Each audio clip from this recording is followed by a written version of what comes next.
اگر ایک آدمی کے پاس صرف اتنا ہے کہ وہ اپنے بال بچوں کے لیے مشکل سے بندوبست کر سکتا ہے، بلکہ مسلسل اسی کے لیے مقروض بھی ہوتا جا رہا ہو، تو کیا وہ اپنے بوڑھے والدین کو بھی ہر صورت میں خرچہ اور مال فراہم کرے؟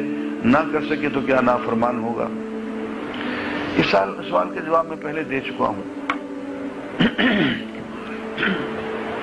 بات یہ ہے کہ ترجیحات تو ہم شاید نہیں جانتے۔ آپ اس وقت تک ایک لقمہ کھانے کا نہیں کھا سکتے خود جبکہ آپ کے والدین نہ کھا چکا ہوں۔ آپ کسی مکان کی چھت کے تلے رہنا جائز نہیں ہے جب تک کہ ان کا انتظام نہ ہو۔ آپ 1 انچ کپڑا اپنے جسم پہ نہیں ڈال سکتے، نہیں پہن سکتے جب تک کہ ان کے پہناوے کا انتظام نہ ہو گیا۔ میں نے اسی لیے ٹیلی ویژن پہ یہ کہا تھا کہ سوال درست کریں۔ آپ یوں کہیں کہ اتنی مہنگائی ہے کہ والدین کو کھلانے پلانے اور ان کی ضروریات پورا کرنے کے بعد کچھ نہیں بچتا، بچوں کا کیا کریں، اپنا کیا کریں؟ یہ تو سوال بنتا ہے۔ آپ نے سوال ہی الٹ کیا ہے تو اس کا جواب ہم کیا دیں؟ آپ پہلے خود کھا پی کے بیٹھ گئے، بچوں کا پیٹ بھر لیا آپ نے، اور والدین کے بارے میں اب آپ نے سوچنا شروع کیا ہے۔ آپ کی تو سوچ غلط ہے۔ آپ نے بخاری کی وہ حدیث نہیں پڑھی جس میں 3 آدمیوں کا ذکر ہے کہ وہ غار میں گئے، بارش ہو رہی تھی، غار میں چھپ گئے، اوپر سے پتھر لڑھک کے آ گیا، غار بند ہو گئی۔ تو انہوں نے کہا کہ اپنے اپنے اعمال یاد کرو، اگر کوئی نیک عمل کیا ہے تو اس نیک عمل کا واسطہ دے کے اللہ سے بخشش طلب کرو۔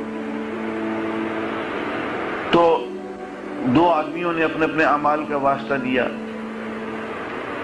تیسرے کا جو تھا وہ یہ تھا کہ اے اللہ میرے بوڑھے والدین تھے، میں کبھی بھی ان کو کھلائے پلائے بغیر نہ خود کھاتا تھا نہ بچوں کو کھلاتا پلاتا تھا۔